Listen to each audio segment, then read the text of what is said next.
Hey guys, in today's episode we finally have a completely casual feature in Clash Royale. We get a free emote, draws are being removed, transparent countdown screens are coming. Oh my god, all that and more in today's episode of Clash Worlds.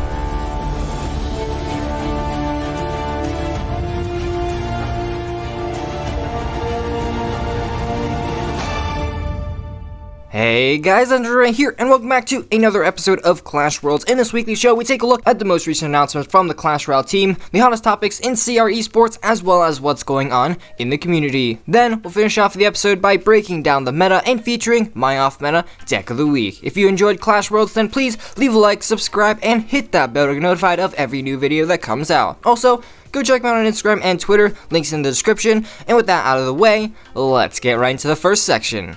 New in the arena.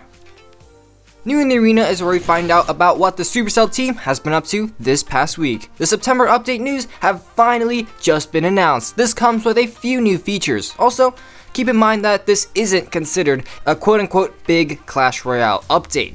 Firstly, it's party time. This new button, where the 2v2 button once was, will be a completely casual game mode in the game, featuring the good old 2v2, as well as a few constantly rotating game modes for you to enjoy. But wait, there's more. You can get cards, gold, chests from this without risking any of your trophy losses. Matchmaking is also being changed for this casual mode only. In this casual party mode, they're going to match players based off of king level and card levels. This means that overleveling will be a much less of an issue in these modes, which makes it so that you can try a ton of different decks and cards without worrying too much about those levels. Of course, I mean, don't go into a match with all level 1 cards and expect to match against a level 1, just be reasonable.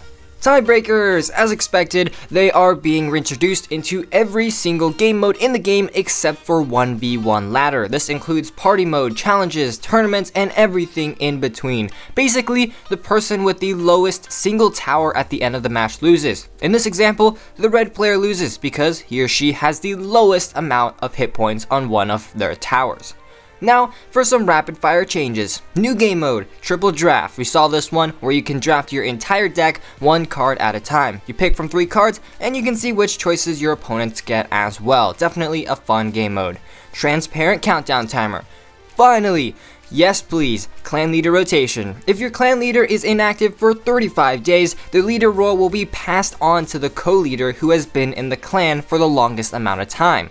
Free emote. Free emotes will be given to people who have connected their account to Supercell ID. Nice and easy, takes a few minutes, and you get a nice cool emote. Now, considering that this isn't considered a major update to Clash Royale, it honestly covered a ton of bases. Essentially, the casual community of Clash Royale will have much more to do. Not only are there more ways to get crowns this season with the party button, but there's also a new way to remove those frustrating 6-minute time-wasting draws. Overall, I think this is a very well-rounded update, and keep in mind that this isn't it. There will be another major announcement in just a week about Season 4 of Clash Royale, which starts on October 7th.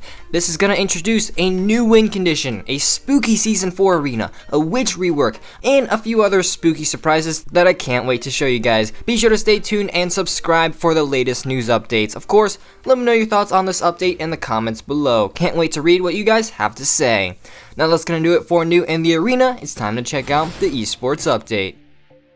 The eSports update is a segment where we take a look at the new and rising pro players as well as recent eSports competitions. This week will be the start of week 4 of CRL West. Although it's still towards the beginning, the season is beginning to shift to high gear. A few teams have already taken a massive lead and a few others are still struggling to find their place. A few matches that I would watch over this weekend would be a Complexity vs SK Gaming match on Saturday and this Immortal vs Complexity match on Sunday. Again, these streams have some top-notch gameplay, and you gotta check out at least one of these streams. Now that we're caught up on the most recent esports news, let's check out the rising rumors.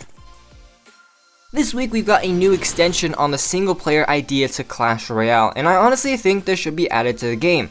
Remember that single player idea I posted a few weeks ago where, you have a certain amount of cards and a limited amount of elixir to defend a push? Well, another single player concept was created, this time by Dark Legends Never Die, and it's a wave defense mode. This is a 2v2 player mode, and I believe it could honestly be 1v1 as well, but basically the name of it says it all. There are 8 total waves that spawn from your opponent's side that get increasingly difficult. Between each wave, you get 10 seconds to recoup elixir, and here's the cool part. At wave 4, you get double elixir, and at wave 7, you get a 15 max elixir capped. Now, I'm not sure how viable that actually is to implement in the game, but I'm sure the single player idea would definitely be a very, very cool implementation. As for the rewards, well, since you can enter this once every 24 hours, each wave you defend, you'll get 500 gold and 20 cards. Definitely sounds like a really solid idea. Let me know your thoughts in the comment section below. And now that we've covered the trending topics in the community, let's go ahead and break down the meta.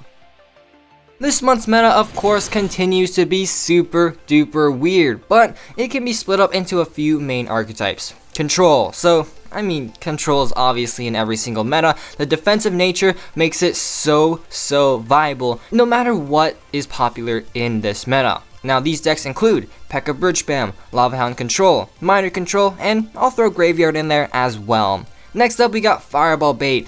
Now, with the recent Magic Archer buff, it actually makes it so much more effective, especially in combination with the Fireball Bait win condition, Royal Hogs. Now, these Royal Hogs are seen with Mega Knight, P.E.K.K.A, as well as just some straight up Royal Hogs bait decks. Next up, we have Balloon. A few Balloon cycle variations are running around. There really aren't too many, but Balloon is definitely still a big force in this meta. Giant Skeleton. At this point, I'm basically considering him a new archetype. He's seen in a lot of different decks, but by far the most popular is that annoying Giant Skeleton Witch Skeleton Barrel clone deck. So that's the meta for you guys. Now let's check out the off-meta deck of the week.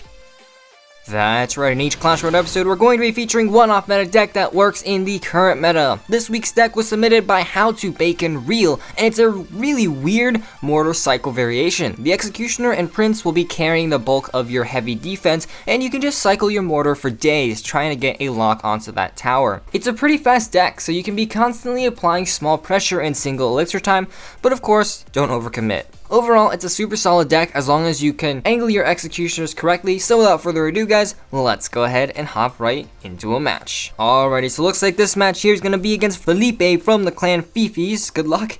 And starting off here, we're just going to start off with the mortar. It is a mortar cycle deck, so... Plus the mortar is pretty cheap, so it's not too big of a commitment. Ooh, he's got a Royal Giant. Okay, that's not very good. Let's see, we'll go with the Prince right there, and hopefully he doesn't have guards or something, but he might E-Wiz, so let's go with Bats. Okay, Snowball right there, that'll take care of those Bats nice and easily, and yeah, that's gonna actually mitigate the Royal Giant before taking any damage. He's gonna go with the Dark Prince, that will unfortunately take out that Prince, but we can just go ahead and go with Skeletons, and we won't have to actually even worry about it. And here, okay, we will have to worry about it actually. We're gonna have to go with an Executioner. I did not want to do that, but I had to not take that Dark Prince charge, so yeah, that kind of sucked. Pretty well played on that Miner actually, but let's see what he's gonna actually use to defend this Executioner.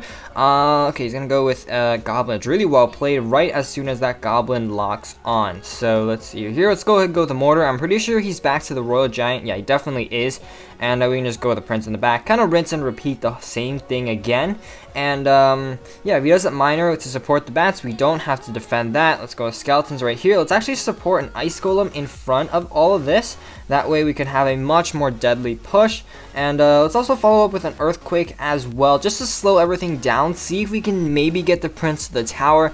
It looks like we might not really need to use the Earthquake in this matchup, just because I don't think he has a building. So, you know, we can just use the Earthquake on offense or on defense or anything like that. So here, let's go with an Executioner. That'll finish off all of the Goblins right there. It won't do a very good job, but it'll get the job done. And here, this is a really tough situation because, you know, double elixir time, there's not too many ways for me to actually break through. So here, he's going to go with Bats right there. His Miner's out of cycle though, so I don't have to worry. And he's going to go with Dark Prince on the back. Let's also go with the Mortar on the opposite lane. He's definitely going to Royal Giant there, but let's go ahead, Ice Golem right there.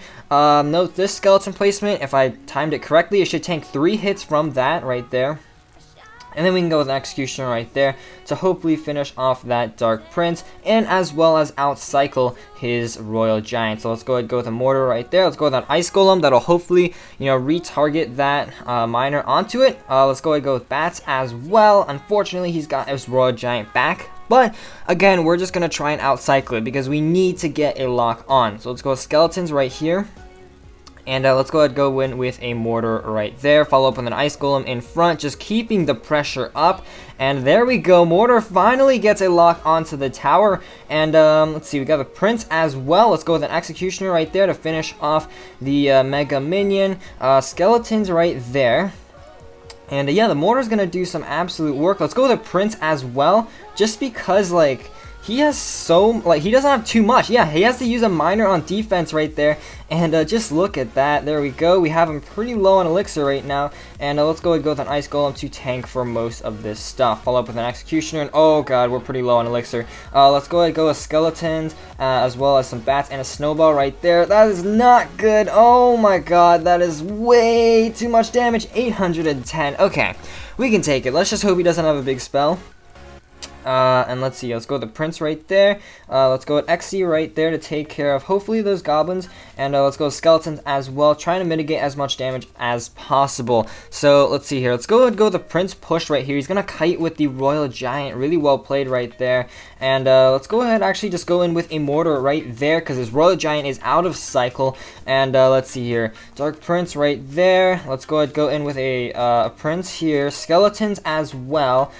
Snowball to finish all this off. That's gonna be a mortar lock on the tower. Ice golem and bats just to push that prince forward. And look at this, he has to use a defensive miner. Let's go with earthquake to slow everything down. Skeletons right there. Prince will connect on the tower, and that's going to be GG. As you can see, just by keeping up that pressure, we're stopping him from going in with those royal giants, and eventually we're actually able to break through. So there we go, guys. That was the off-meta deck of the week. I definitely recommend you guys give this deck a try. It's honestly such a fun deck if you know how to play the cycle archetype. If you want to submit your own deck to be featured, feel free to leave it in the comment section below. But unfortunately, guys, that's all I've got time for in today's episode. If you enjoyed, please leave a like down below as well as a subscription to my channel. And as always, this is Legendaray, and I'm signing off. See you guys next time.